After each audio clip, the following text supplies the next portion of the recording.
सलाम और आदाब या अली मदद। बहुत खुशामदीद आपको आज के इस प्रोग्राम में।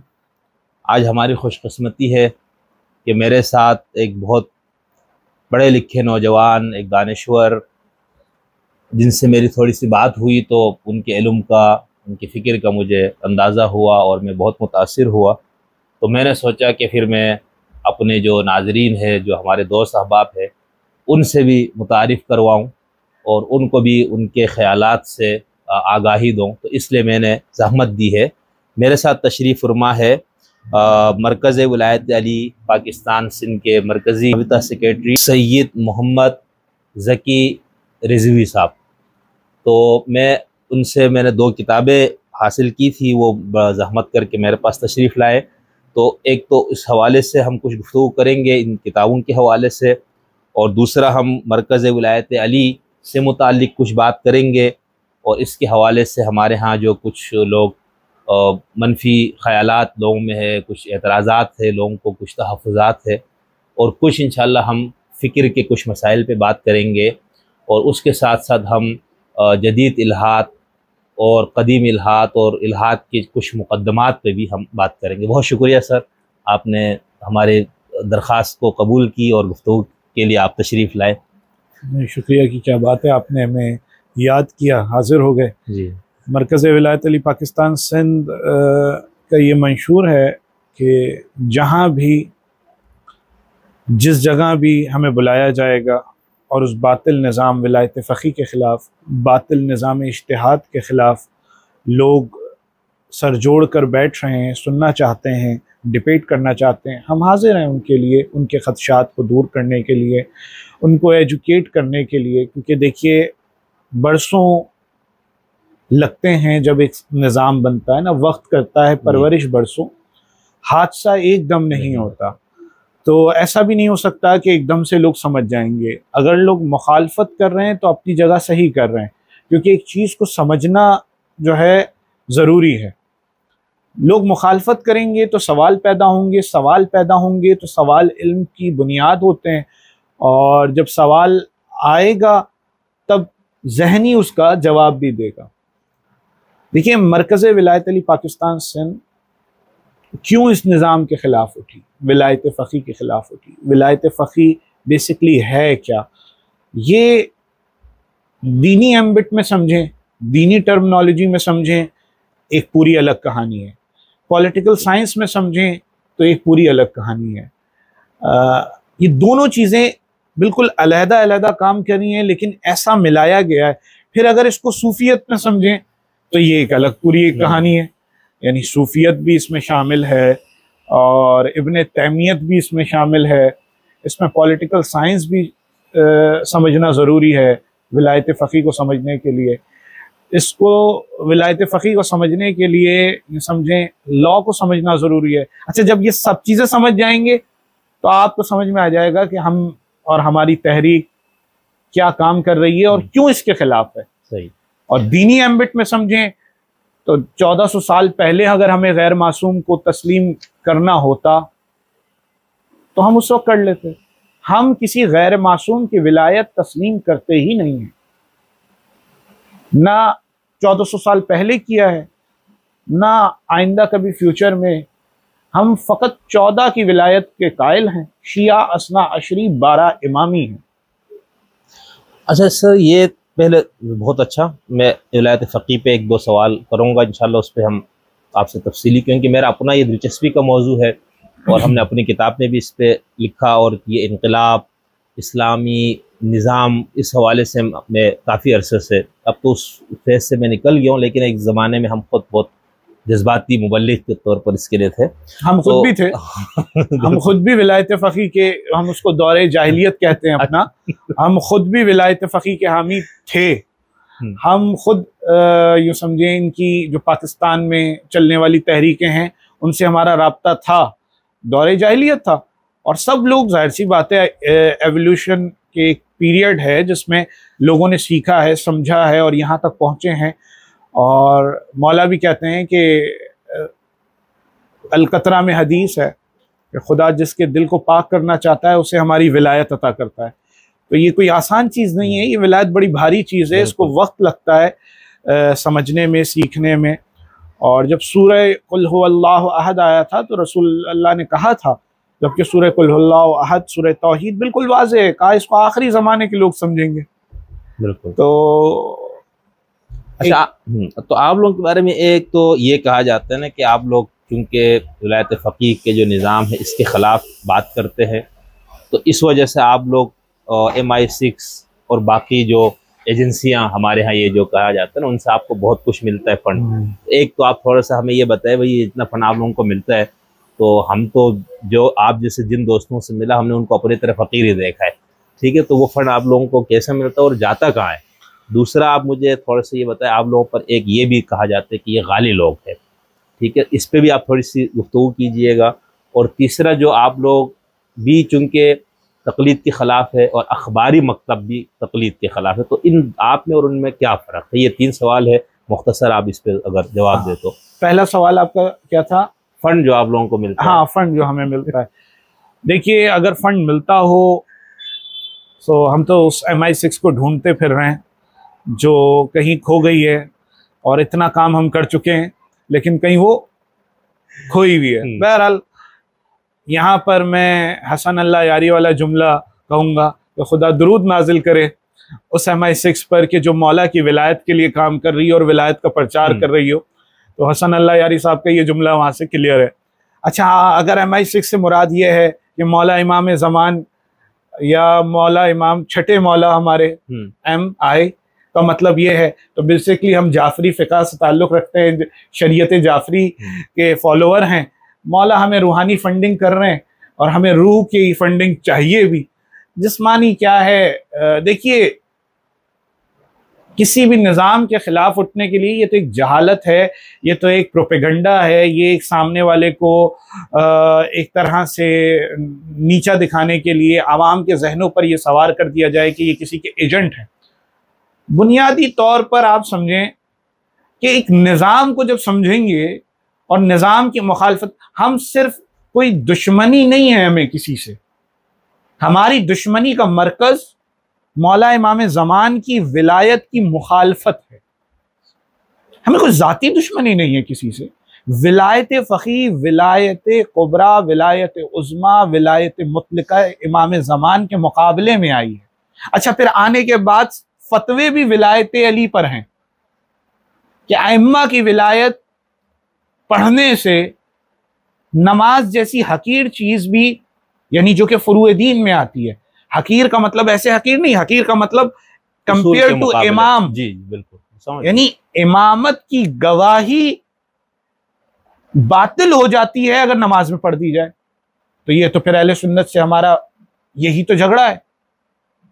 अगर विलायत अली पे आप फतवा देते हैं कि विलायत अली बातिल है, मैं लॉ का स्टूडेंट हूं, ठीक है, एक चीज कोर्ट में पेश होती है और कोर्ट में सामने वाला कहता है कि आप अजान में, और आजकल सवालात उठने लग गए हैं कि आप अजान में अली वलीउल्लाह और खलीफा बिला फस्ल की जो गवाही देते हैं ये हमारे बड़ों को लिए आप गाली दे रहे हैं, तो आप इसको रोकें। तो कल आप मुझे ये बताएं कि अगर ये केस आता है और आपके मर्जाए तकलीद का फतवा ज्यूरी दिखाती है तो आप उसे क्या बताएंगे? तो हम तो ये बात वाज़ेह कर देंगे कि भाई ये फतवा, ये मर्जइयत और ये इज्तिहाद, इससे हमारा कोई ताल्लुक नहीं है। इज्तिहाद कल भी बातिल था, इज्तिहाद आज भी बातिल है। इज्तिहाद ने कल भी विलायत के खिलाफ फतवा दिया, इज्तिहाद ने आज भी विलायत के खिलाफ फतवा दिया। इज्तिहाद कल भी नस्से मासूम के खिलाफ था, इज्तिहाद आज भी नस्से मासूम के खिलाफ है। इज्तिहाद ने कल भी इमामत के मुकाबले में अपनी राय को, अपने कयास को तरजीह दी कि हम कयास से हुक्म निकालेंगे, जिसकी वजह आप देख लें दुनिया में जो तसन्नुन है, हमारे तसन्नुन भाई, ये फ़िक़्ह हनफिया से ताल्लुक़ रखते हैं। फ़िक़्ह हनफी, ये फ़िक़्ह हनफी क्या थी? जब इमाम मौजूद थे, फ़िक़्ह जाफ़री मौजूद थी, इमाम खुद ज़ाहिर हैं। अच्छा, फिर आपसे ज़्यादा अक्लमंद अगर आप कहते हैं कि इज्तिहाद, तो सिंपल ये कि आपसे ज़्यादा अक्लमंद तो फ़िक़्ह हनफिया वाले हो गए, फ़िक़्ह हनफिया वाले हो गए, कि वो लोग पहले इस बात को समझ गए थे कि इमाम पर्दा गैब में जाएंगे और हमें गैर मासूम की तकलीद करनी पड़ेगी। तो ये बात वाज़ेह है कि दीन हक का जो है वो विलायतें मोहम्मद वाले मोहम्मद है, और तमाम अहकाम जो लिए जाएंगे वो मोहम्मद वाले मोहम्मद की सीरत से लिए जाएंगे। और देखिए, सबसे आप पर वाजिब सबसे पहले क्या है? अल-यौम अकमलतु लकुम दीनुकुम व अतममतु अलैकुम निअमती। आज दीन तमाम हो गया और कमाल पे पहुंच गया, ये वाज़ेह है। फिर उसके साथ साथ आप ये देखें कि जिस वक्त गदीर में ऐलान हो रहा है, ऐलान विलायत, तो क्या आयत, या अय्युहर रसूल बल्लिग मा उन्ज़िला इलैका मिन रब्बिक फ़इन लम तफ़अल फ़मा बल्लग़्ता रिसालता। अगर आपने रिसालत का ये काम अंजाम ना दिया, आपने रिसालत का कोई काम अंजाम ना दिया, वो मन कुन्तु मौला फ़हाज़ा अलीयुन मौला, रसूल की रिसालत नहीं बचती, अली की विलायत छोड़ने पर आप कहाँ हैं और आपकी नमाजें कहाँ हैं। छठे सातवें मासूम से पूछा गया मौला अली की विलायत के बारे में, कहा अगर मुझ मूसा काजिम की विलायत मुझे कोई फायदा नहीं पहुंचाएगी अगर अली की विलायत पर मैंने शक किया। अच्छा रिजवी साहब, आप लोगों पे मैंने जिससे कहा कि दूसरा इल्ज़ाम यह है कि आप लोग गाली है, और हमारे यहाँ चूँकि मासूमीन के फरामीन भी पेश किए जाते हैं जिसके अंदर गुलू को बहुत बुरा कहा गया, तो इस इल्ज़ाम को आप कैसे देखते हैं? देखिए, चीज़ को छुपाना हो, चीज़ से मुंह फेरना हो जिस एक बात से, उसके बहुत सारे रास्ते हैं। जब एक बात मैं कह दूं कि मुझे समझना ही नहीं है, तो इसकी बात ही खत्म हो गई। गुलू को डिफाइन ही नहीं किया गया है कि गुलू है क्या। मैं सबसे पहले मैंने आपसे कहा ना कि बात समझना पड़ेगी दीनी टर्मिनोलॉजीज को। जी बिल्कुल, बहुत ये ज़रूरी है। दीनी टर्मिनोलॉजीज को जब हम समझेंगे हमारे मसाइल आधे आसान हो जाएंगे। ऐसा ही। विलायत क्या है? विलायत क्यों है क्या? अहले सुन्नत ने कहा विलायत दोस्ती है। हमने विलायत को क्या समझा है? जब हम कह रहे हैं अलीयुन वलीउल्लाह, अल्लाह तुम्हारा वली है, अल्लाह का रसूल तुम्हारा वली है, और वो जो हालत रुकू में ज़कात दे, नमा वलीकुमुल्लाह व रसूलुहु वल्लज़ीना आमनुल्लज़ीना युक़ीमुनस्सलात व यूतूनज़्ज़कात हुम राकिऊन। क्या मतलब है इसमें? विलायत है क्या? अल्लाह अपने आप को भी शरीक कर रहा है सौदे में। विलायत यानी मुकम्मल इक़्तिदार। ठीक है, तकवीनी और तशरीही दोनों। तकवीनी और तशरीही मौलवियों के फलसफे हैं। अच्छा, मौलवियों के उसूल फ़िक़ह की जब वो इस्तिलाहात हैं, उलझाने के लिए तकवीनी, तशरीही, इस्तिलाही माना फलाई, सिंपल सिचुएशन को समझना पड़ता है। तशरीही विलायत क्या होगी यानी, और तकवीनी क्या होगी? भाई कुन फयकून की पावर किसके पास है? अल्लाह के पास है। अल्लाह ने कहा मेरे पास है, मेरे रसूल के पास है, इन 14 के पास। ठीक है, विलायत है। अब उसमें गुलू क्या है? ये जब वो कहते हैं आप ऐसे करते हैं जैसे वो बाकायदा उलूहियत में शरीक है, शिर्क के दर्जे तक कहता है आप ले। विलायत उलूहियत नहीं है। नहीं, ये तो आप बताएं ना। विलायत उलूहियत, अल्लाह कह रहा है मैं तुम्हारा वली हूं, उलूहियत हो गई। कुरान से रसूल ने, कुरान गवाही दे रहा है कि रसूल उलूहियत में शरीक हैं, 14 उलूहियत में शरीक हैं। तो जब शरीक हैं, शिर्क नहीं, आप इसको शिर्क क्या है? ये सवाल बनता है कि शिर्क क्या है। मासूम ने कहा हमारी विलायत के साथ किसी गैर को शरीक कर देना ये शिर्क है। सही। और खुदा की उलूहियत में शरीक शिर्क नहीं है। खुदा की उलूहियत में शरीक करने का मतलब शिरकत को समझें। जी, ये बताएं। खामनाई को वली फकी बनाना शिर्क है। सही। एक बंदा जिसके काबिल ही नहीं था, गैर मासूम था, विलायत रखता नहीं था, उसको विलायत का ओहदा दे दिया आपने, उसको वली कह दिया, वलीउल अम्रुल मुस्लिमीन कह दिया, ये शिर्क था सबसे बड़ा। सही। आले मोहम्मद उसका जाहिर है, ऐनुल्लाह, लिसानुल्लाह, वजहुल्लाह, यदुल्लाह उसका जाहिर है। सिंपल बात, हुलू के ऊपर आप कह रहे हैं ये एक लंबा टॉपिक है, लेकिन मैं आपको सिंपल, ये इल्जाम लोग लगाते हैं हमारे दोस्त, नहीं इसको समझने, देखिए समझने की जरूरत है, समझने जितना आपके तवस्सुल से ये बात जाएगी समझ में आए। अल्लाह के 99 नाम कुरान में मौजूद हैं, सिफाती नाम है अल्लाह के। हर नाम का मतलब है, हर नाम का मतलब है। अच्छा, सिफाती नाम का मतलब है एब्स्ट्रैक्ट नाउन। ठीक है। एब्स्ट्रैक्ट नाउन जब होता है तो एब्स्ट्रैक्ट का मतलब है कि वो चीज आपके अक्ल में किसी ऑब्जेक्ट को मिलाकर आती है। आप दिमाग, मंतिक में डेफिनेशन है इल्म की, हुसूर सूरत शै फिल अक्ल। इल्म क्या है? जो अक्ल के पर्दे में आ जाए। मैं आपसे कहूं पानी, तो पानी, जिसने पानी सुना उसके जहन में पानी आ गया। पानी एक अपना वजूद रखता है। लेकिन मैं आपसे कहूं रहम, आपके जहन में क्या आया? विदाउट ऑब्जेक्ट कोई चीज आ सकती है? रहम नहीं आ सकती, एब्स्ट्रैक्ट है वो। यानी अल्लाह के सिफाती नाम, ठीक है, रहम मैं बोल रहा हूं, रहीमियत, रज़ाकियत, विलायत, कैसे आ रहे हैं आपके जहन में? कुछ नहीं आ रहा। रहम को समझने के लिए हमें एक ऑब्जेक्ट को, मां को पहले जहन में लाना होगा। मां का बच्चे के ऊपर रहम करना, बाप का बच्चे के ऊपर रहम करना, एक कहानी बनती है, फिर अक्ल में आती है, वो हमें इल्म बन जाता है। खुशी, खुशी का अपना वजूद क्या है? खुशी किसी चीज के साथ मिलकर नजर आती है हमें, कोई स्माइली फेस नजर आएगा। ये सब सिफात हैं। अब आ जाइए, अल्लाह की 99 सिफात आप कैसे डिस्क्राइब कर रहे हैं? आले मोहम्मद को हटा दीजिए, अल्लाह का अदल क्या है? सिंपल समझने के लिए कहा गया कि अल्लाह ने अपने आप को समझाने का 70 माओं से ज्यादा चाहने वाला हूं। मां के अंदर अल्लाह की एक सिफत है, इसलिए उस पर सजदा ताजीमी भी है। यानी अल्लाह को समझने का जरिया बन गई। सही, एक सिफत में, एक सिफत में, तो उसके साथ सजदा ताजीमी हो गया। ऐसे ही है अल्लाह की 99 सिफात को समझने का जरिया आले मोहम्मद है। मैं 99 सिर्फ थोड़ी सी बता रहा हूं, जितनी कुरान में है। दुआए जोशन कबीर में तो 1000 नाम है। तो अल्लाह के 99 सिफात को समझने का जरिया आले मोहम्मद है। अल्लाह की अदालत देखनी है तो इनमें देखो, रहम देखना हो, रहम देखना है तो इनमें देखो, रज़ाकियत देखनी हो तो इनमें देखो। अब जब मैं कह रहा हूं कि मेरा राज़िक़, खालिक, मालिक अली है, तो इसमें क्या बुरा है? इसमें कौन सा गुलू हो गया? सही सेंस है ना हर चीज का। मैं फलसफे में नहीं अटका रहा हूं, मैं सिर्फ आपको क्लियर कर। फिर दूसरी बात, चलें जब आपने यहीं तक पहुंचा दिया है तो मैं एक बात आपसे भी पूछ लेता हूं। अल्लाह के 99 नाम हैं, सारे नाम सिफाती हैं। जरा ये तो बताएं, अल्लाह का जो बुनियादी अल्लाह नाम है उसका क्या मतलब है?